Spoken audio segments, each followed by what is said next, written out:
안녕하세요. 비대면 현장 인력 서비스를 운영하고 있는 저의 파트너 박종일 대표입니다.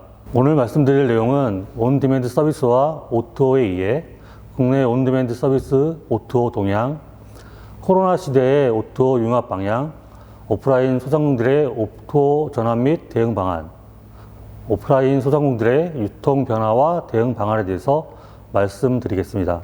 발표 자료를 잠깐 소개하겠습니다. 저는 현재 비대면 현장 인력 중개 서비스인 일가자 인력을 운영하고 있습니다.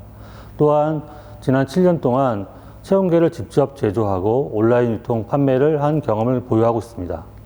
이를 통해서 금일 발표할 O2O와 유통 관련된 부분들에 대해서 직접적인 경험들에 대해서 소개하도록 하겠습니다. 온디맨드 서비스와 O2O의 이해에 대해서 말씀드리겠습니다.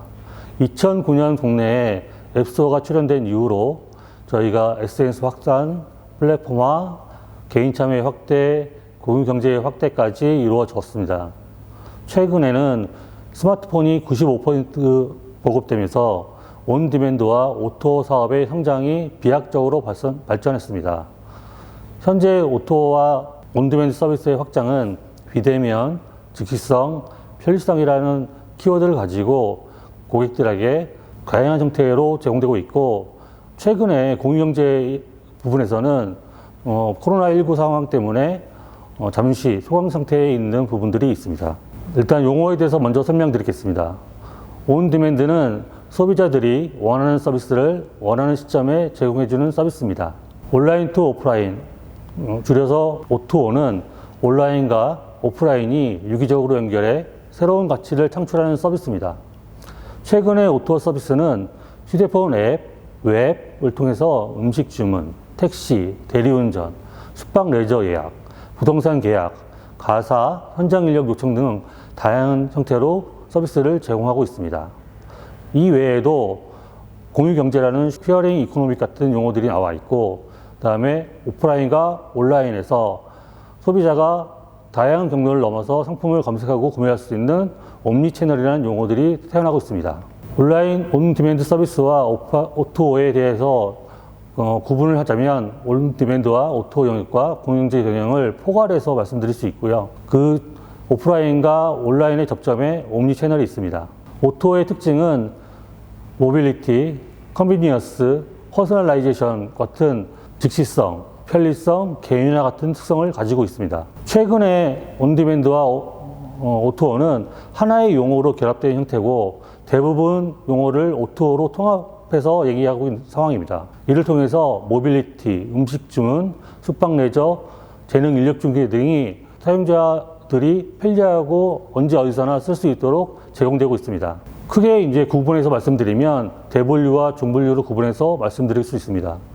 최근에 온디맨드 O2O 서비스는 대분류, 중분류와 같이 식품, 음식, 숙박 레저, 부동산 인테리어, 모빌리티, 생활, 인력 중개로 크게 구분되고, 세부적으로는 음식 주문부터 시작해서 간편식, 그 다음에 숙박 레저부터 아웃도어 서비스 예약까지 다양한 형태로 분류 운영되고 있습니다. 또한 모빌리티 서비스, 최근에 각광받고 있는 모빌리티 서비스는 대리운전부터 택시 호출까지 전방위적으로 사업이 확대되고 있고, 실제 사용성이 많아서 실제 고객들한테 각광받고 있는 서비스입니다. 추가적으로 생활 및 인력 중에는 최근에 서비스들이 출현되고 있고, 이 서비스들은 현재 스타트업들이 시작을 해서 성장을 하고 있는 상황입니다. 추가적으로 O2O 서비스 사업 분류는 앞에서 말씀드렸고, O2O 서비스의 수익 모델은 광고 모델, 수수료 모델, 정기 이용료 모델, 판매 모델 등이 있습니다.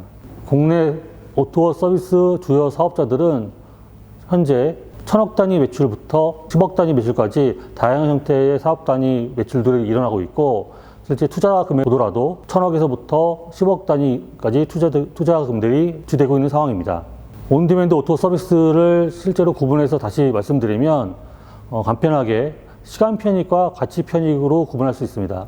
시간 편익은 소비자의 시간을 줄여서 비용으로 환산해서 고객한테 받는 형태고요. 가치 편익은 부가가치적인 것들을 추가로 수익화하고, 이 부가가치를 다시 O2O 사업자들한테 이용을 해서 나누는 형태로 제공되고 있습니다. 또 크게 보면 네 가지 형태로 구분할 수 있습니다. 일상 서비스, 주기적 서비스, 정보용 서비스, 전문 서비스로 구분할 수 있고, 최근에 일상 서비스와 주기적 서비스, 정보 서비스들은 활성화되고 있는 상황이고, 전문 서비스는 아직까지 한국에서는 활성화되고 있지 않습니다. 이는 규제와 전문화되어 있는 서비스의 높은 퀄리티 요구사항 때문에 아직까지 진입장벽이 높기 때문입니다. 코비드 시대의 오토 융합 방향에 대해서 말씀드리겠습니다. 코비드19 11개월 동안 사회 및 일상생활의 변화와 오토 서비스의 변화가 크게 일어났습니다. 크게 보면 방역의 일상화, 산업의 재편, 오토의 양극화, 뉴멀의 촉진 같은 큰 테마군의 변화가 있었고, 내부적으로는 온라인의 활성화, 비대면의 활성화, 온 디맨드의 활성화, 방역의 산업화 등이 크게 일어났습니다. 또한 오토어도 음식 배달은 크게 성장했고, 홈 인테리어도 실제 집에서 생활하는 부분이 많이 있기 때문에 크게 성장했습니다. 하지만 숙박 레저, 가사 케어 같은 외부에 있는 사람이 집으로 들어와서 서비스를 제공하는 형태의 오토 서비스들은 실제 장기적 침체를 겪고 있습니다. 이를 통해서 현재 오토 서비스가 모두 잘 되는 게 아니라 코비드19의 상황에 맞춰서 잘 되는 부분은 크게 성장하고, 코비드19 때문에 안 되는 부분들도 최근에 발생하고 있습니다. 코비드19와 함께 오토 융합 방안에 대해서 저희 일가자 서비스를 가지고 예시를 들어서 말씀드리도록 하겠습니다. 저희 일가자 서비스는 새벽 인력 시장을 대체해서 비대면으로 인력을 중개해주는 서비스입니다. 아시겠지만 새벽 인력 시장은 새벽 4시부터 저녁 7시까지 사람들이 모여서 일을 하고, 모여서 현장으로 출근하고, 현장에서 퇴근해서 다시 정산을 받는 시스템이었습니다. 이를 저희는 비대면 기술을 통해서 사람이 모이지 않고 집에서 출근하고 현장으로 바로 가고, 현장에서 집으로 바로 퇴근하고 정산하는 시스템으로 바꿔왔습니다. 결국 이런 코비드19가 비대면 시장의 활성화를 통해서 새벽 인력 시장의 문제점을 전체를 다 고치는 형태로 바뀌어져 있고, 코비드19 상황뿐만 아니라 실제로 고질적인 일용직 문제까지도 같이 해결할 수 있었습니다. 해결할 수 있는 방법으로는 현재 구인자 앱과 구직자 앱, 중개 플랫폼을 통해서 이루어졌고요. 전국에 있는 전국 지점들을 통해서 실제 구직자들의 평가와 계약, 상호 검증 등을 비대면으로 이루어져서 시행하고 있습니다. 근로자는 집에서 바로 출근하고 지역 기반의 집 근처의 일들을 받아서 일을 하고, 구직자를 평가를 해서 향후에 서로 레퓨테이션을 가지고 좋은 현장들만 찾아갈 수 있도록 제공하고 있고, 특히 임금 체불의 문제가 많이 있었는데 이런 것들을 임금 직부제를 통해서 임금 체불이 제로가 되도록 서비스를 제공할 수 있었습니다. 또한 기존 인력수 대비해서 다양한 형태의 장점을 가지고 있는데요. 저희가 시스템을 통해서 중개를 하다 보니까 일 500건 이상 제공할 수 있고, 경력, 위치, 업무 기준을 통해서 맞춤 인력을 배정할 수 있었습니다. 또한 새벽 인력 시장은 일 한 번만 인력 중개를 했는데 저희는 24시간 실시간으로 계속적으로 인력 중개를 할 수 있는 시스템을 가지고 있기 때문에 기존에 하지 못했던 일들까지도 제공하고 할 수 있었습니다. 이를 통해서 코비드19 시대에 기존의 인력사무소들을 비대면으로 전환하는 것뿐만 아니라 경쟁력을 확대해서 경쟁 우위를 차지하는 형태까지도 발전하게 되었습니다. 오프라인 소상공인들의 오토 전환 및 대응 방안에 대해서 말씀드리겠습니다. 기존의 오프라인 소상공인들은 제품의 정보, 가격, 판매자 정보 등을 지역 기반으로 소비자에게 판매했었습니다. 이러한 판매는 복잡한 소비 프로세스를 갖고 있었습니다. 이는 코비드19 상황에서 약점으로 발현됐고, 실제 오프라인 소상공인들이 폐업하는 사례들이 굉장히 많이 이루어졌습니다. 하지만 이런 오프라인 소상공인들도 기회 요인과 위험 요인이 있었습니다. 기회 요인으로는 오프라인에서 온라인 접근을 확대를 할 수밖에 없는 기회를 가지고 갈 수밖에 없었고요. 또 온라인을 통해서 마케팅 홍보할 수밖에 없는 상황으로 처해졌기 때문에 이를 어떻게든지 활용할 수 있는 상황으로 발전했습니다. 또한 SNS, 다양한 채널 활용 등 기존에 하지 않았던 일들도 오프라인 소상공인들이 자발적으로 하게 되었습니다.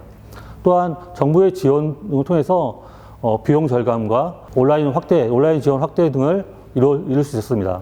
위험 요인은 다시 아시겠지만 지역별 셧다운을 따라서 사업장 자체를 영업할 수 없었던 분들이 있었고요. 또 고정비가 있기 때문에 유지에 따르는 비용 상승이 있었습니다. 또한 온라인으로 이전하기 위해서는 다양한 온라인적인 부분들을 이해를 하고 있어야 되는데 그런 부분들에 대한 역량 부족이 위험 요인으로 발생했었습니다. 최근에 이런 부분들을 소상공인진흥공단 같은 정부 단체들이 많이 지원을 해서 마케팅 관점의 대응 등을 할 수 있도록 지원하고 있습니다. 이를 통해서 최근에는 오프라인 소상공인들이 온라인에서도 서비스를 전환해서 생존할 수 있도록 하고 있습니다. 세 가지 사례를 말씀드릴 건데요. 저희가 말씀드릴 수 있는 세 가지 사례는 첫 번째는 배달의 민족이나 쿠팡이츠 같이 거인의 등에 타서 빠르게 온라인화하는 방법입니다. 온라인 플랫폼 사업자는 이미 많은 투자를 해서 거점 소비자를 확보하고 있습니다. 이런 소비자들에게 확보된 소비자들을 저희가 입점을 해서 그 소비자들에게 저희 제품과 서비스를 제공하는 형태로 발전할 수 있습니다. 이런 서비스를 발전할 때 가장 문제가 되는 부분들은 그런 거대한 플랫폼들이 독점적 영향 등을 통해서 계약 우위를 차지할 수 있기 때문에 이에 대한 이해와 향후에 회피할 수 있는 방안들도 같이 고민해야 됩니다. 두 번째로는 직접 저희가 플랫폼을 만들고 제공하는 겁니다. 아까 보셨듯이 일가자 서비스처럼 직접 플랫폼을 만들어서 운영할 수 있습니다. 다만 이럴 경우에 많은 돈을 투자를 해야 되고 많은 개발자와 기획자, 운영자들이 있어야 됩니다. 이런 부분에 대해서 지속적인 자금 조달이 가능한지 여부를 판단해야 됩니다. 세 번째로는 작지만 자신만의 브랜드로 성장을 할 수도 있습니다. 무신사와 같은 사례가 있습니다. 무신사는 원래 카페에서 출발했습니다. 하지만 점진적으로 확대해서 지금은 연 단위 1조 이상의 매출을 이루고 있습니다. 이런 식으로 자신만의 브랜드로 성장할 수 있다는 부분들이 있다고 생각한다면 그 부분을 지속적으로 강화시켜서 자신만의 브랜드화 할 수 있습니다. 두 가지 사례를 말씀드리겠습니다. 오프라인에서 음식을 팔았던 업체입니다. 그런데 코비드가 와서 실제로는 음식 판매 매출이 10%까지 줄었습니다. 이를 타개하는 방법으로 순댓국집은 온라인으로 판매하는 것들을 시작을 했습니다. 그래서 온라인으로 순댓국을 팔고 그 순댓국을 전국에다가 파는 형태로 발전했습니다. 이를 통해서 현재는 공장을 가지고 있고 코로나보다 10배 이상의 매출을 이루고 있습니다. 우측의 사례 같은 경우도 비슷한 사례인데요. 기존에 오프라인 매장을 갖고 있는 곱창 전골집입니다. 이 집도 온라인화하여 지금은 스마트 스토어에서 1000개 이상의 제품을 팔고 있습니다. 이렇듯 기존의 오프라인 거점을 사업했던 사업자들이 온라인으로 확대하면서 전국 단위로 확대하고 지역 배달 중심으로 확대를 해서 매출을 더 크게 일으키는 사례들이 지금 일어나고 있습니다. 제가 실제로 하고 있는 사례입니다. 저는 7년 동안 직접 소규모 제조를 했고 그거를 직접 스마트 스토어에 팔았습니다. 저는 큰몸 같은 그 재능 기부 사이트에서 온라인 마케팅 같은 것들을 같이 활용해서 저희한테 유입을 했고 그런 것들을 잘 활용을 해서 혼자도 15,000개 이상을 직접 판매했습니다. 이거는 결국은 풀필먼트라고 하는 기존에 없었던 물류 배송 대행과 스마트 스토어, 검색 광고, 퍼포먼스 마케팅 같이 기존의 오프라인 사업자들이 하지 않았던 일들을 실제로 간편하게 할 수 있는 방안이 생겼기 때문입니다. 이를 잘 활용한다면 기존의 매출을 10배 이상, 20배 이상 확대할 수 있습니다. 마지막으로 오프라인 소상공인들의 유통 변화와 대응에 대해서 간단하게 말씀드리겠습니다. 정부는 코비드19 상황에서도 실제로 오프라인 소상공인들이 온라인화 할 수 있도록 많은 지원을 했습니다. 바우처 제도, 그 다음에 현금 지원, 이런 서비스들 다 제공했었고요. 이런 것 통해서 기존의 오프라인 사업자들이 배달, 배송, 무인 시스템 도입, 온라인 홍보 등을 했었습니다. 다만 이 비율이 실제로는 50% 정도밖에 안 돼 있고 실제로 40% 이상은 지금도 미도입하고 있습니다. 또 미도입하는 이유는 도입하고 싶어도 무엇을 어떻게 도입해야 할지 몰라서입니다. 사실은 이런 부분들이 앞으로 정책적인 방향들의 지원이 꼭 필요한 부분일 거라고 생각하고 있습니다. 그런 온라인 사업화를 지원할 때 한 가지 유의할 점이 있습니다. 오프라인에서는 정보나 데이터를 획득하기가 굉장히 어렵습니다. 그런 정보들을 활용해서 매출을 일으키기도 어렵습니다. 하지만 온라인은 정보가 데이터베이스에 쌓이고 그 데이터베이스를 사업자가 활용할 수가 있습니다. 그 활용할 수 있는 데이터들을 어떻게 활용하냐에 따라서 매출을 점진적으로 더 확대할 수 있습니다.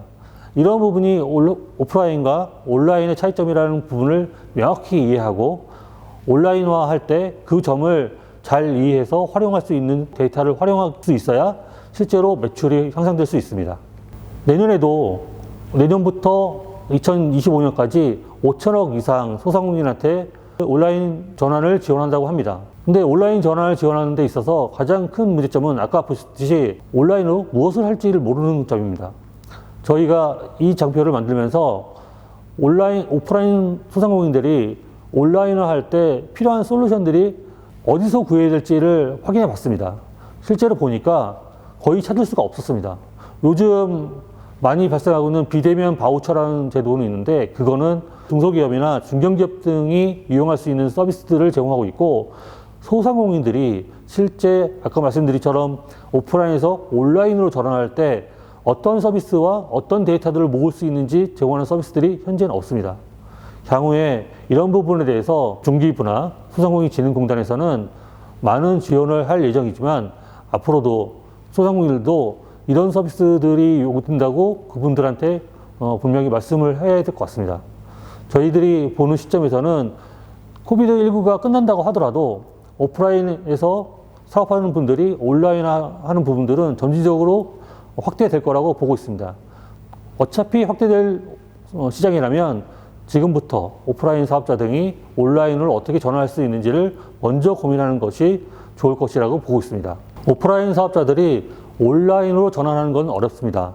하지만 온라인으로 전환할 때 만약 답을 찾는다고 한다면 그 답은 현장에 있습니다. 현장에서 답을 찾을 수 있도록 많은 분들이 지원하고 많은 분들이 그 부분에서 서포트를 할 것입니다. 여러분들 희망을 잃지 않으시고 그분들과 함께 온라인 전환, 코로나19를 극복해 나갑시다.